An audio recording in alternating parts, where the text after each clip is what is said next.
মাছের ডিম নিয়ে এসেছিল বাড়িতে, রুই মাছ আসলে কিনেছিল, তার পেটেও এতটা ডিম বেরিয়েছে। তো সেটা আমি একটা ঝোল করে দেবো টমেটো আলু পেঁয়াজ দিয়ে।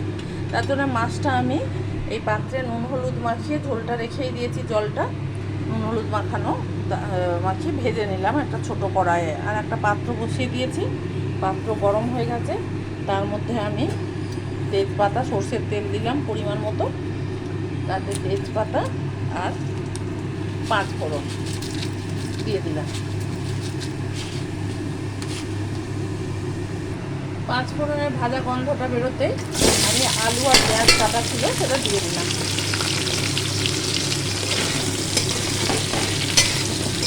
এটা কয়েক মিনিট ভেজে নেবো, তারপর আমি মশলা দেবো। আমি একটু আদা ঘষে দিলাম এই ঘষাটা দিয়ে। এটা ভালো করে ভেজে নেব, ভেজে দিয়ে নুন হলুদ দিয়ে দেবো।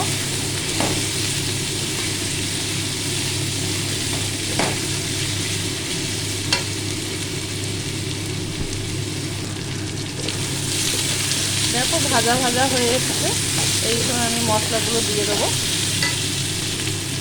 আগে আমি এই মশলা মেশানো বাটিটাতেই আমি কি করলাম, একটু নুন হলুদ লাল লঙ্কা আর এটা জিরে ধনের গুঁড়ো আমি শুকনো খোলায় আগে টেলে নিয়ে সেটা গ্রাইন্ড করেছি, সেইটা দিয়ে দিলাম একসঙ্গে মেশানো। সেটা আমি এর মধ্যে ভিজিয়ে রাখলাম, এবার দিয়ে দেবো। দেখো মশলাটা দিয়ে একটু নাড়িয়ে দিয়েছি, নিয়ে আবার বাটি ধোয়া জলটা দিয়ে দিলাম, মশলা ধোয়াটা এখানে কষিয়ে নেবো।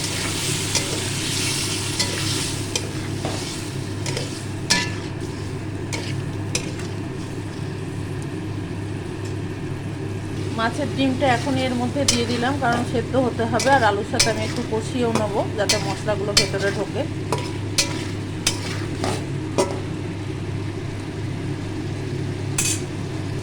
দিলাম একটু টমেটো ঘষে, ছালটা দিলাম না, টমেটো ঘষে দিলাম। এবার এটা ভালো করে কষিয়ে নেবো। দেখো 5 মিনিট পর আমি তোমাদের দেখাচ্ছি, তার মধ্যে আমি খুব ভালো করে এটা কষিয়ে নিলাম।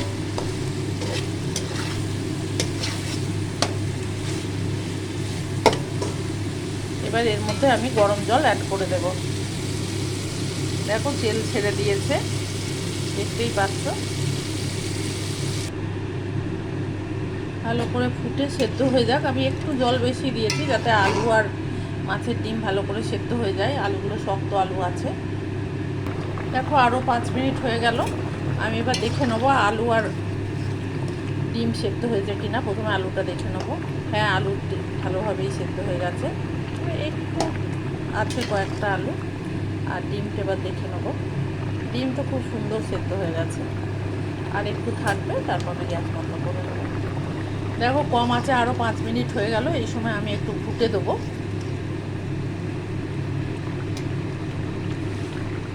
আলু খুব সুন্দর সেদ্ধ হয়ে গেছে, নরম হয়ে গেছে, আর ডিম তো হয়েই গেছে। ভালো করে খুন্তি দিয়ে ঘুঁটে দেবো।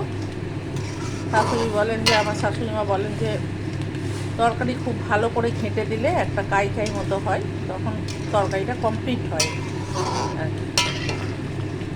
তো আমি সেরকম একটু ভালো করে ঘুঁটে দিই। এবার আমি গ্যাস বন্ধ করে দেবো। রুটি লুচি বা ভাতের সাথে তো অমৃত, রুটি লুচির সাথেও যাবে। তো নমস্কার বন্ধুরা, আবার তোমরা এভাবে বানিয়ে নিও।